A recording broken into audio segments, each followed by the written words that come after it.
د یوې نوې ورځې پیل د خلکو ګڼه ګوڼه د عادي ورځو په پرتله د پلورونکو شمیر په پراخ ډول زیات شوی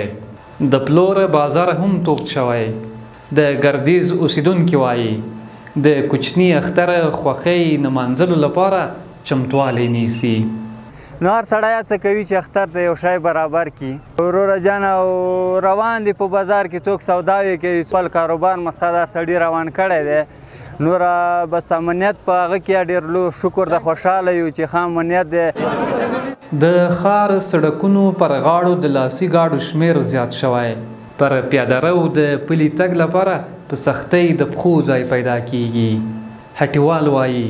سودای زیاته شوی او آن ډیر غریب خلک هم د اختر لپاره یو څه اخلي کوچني اختر پر رسیدو سره زموږ ډیری هیوادوال ډیر ورته خوښ دي او چمتوالی زیات شوی ده په همدې اختر پر رسیدو سره زموږ سوداګانې هم زیاتې شوي دي او تجارت هم پرمختګ کړی ده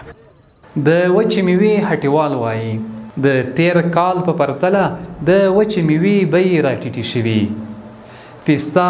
بادام، چرمغز او نورې وچې میوې خلک زیات یې اخلي څو دسترخوان پرې ښایسته کړي اختر له خاطره خلک آمادګي نیسي سوداګانې کوي هر شی الحمدلله کته شوی ده د کوم څه د وطن میوه ده چهارمغز ممیز پسته بادام هر شی بیه د تیر کال نه په پرتله اوسه کال هم ارزانه ده د خلکو خوښۍ یا علاقې هم مختلفې دي دلته هر کس د خپل ذوق مطابق توکي اخلي د خلکو ګڼې ګوڼې په زیاتېدو سره د هټیوالو او سوداګرو په کاروبار کې فرق راغلی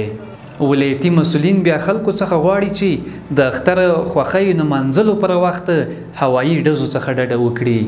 هغه کړنې چې هغه د اسلامي شریعت سره په ټکر کې دي او دغه راز د افغاني کلتور سره په ټکر کې دي هغه به نه ترسره کېږي په ځانګړې توګه د ډزونو هوایي فایرونو په برخه کې ګردیز ښاروالۍ مسؤلین بیا خلکو ته ډاډ ورکوي او وایي چې د توکو پر بیو کلک څار موجود دی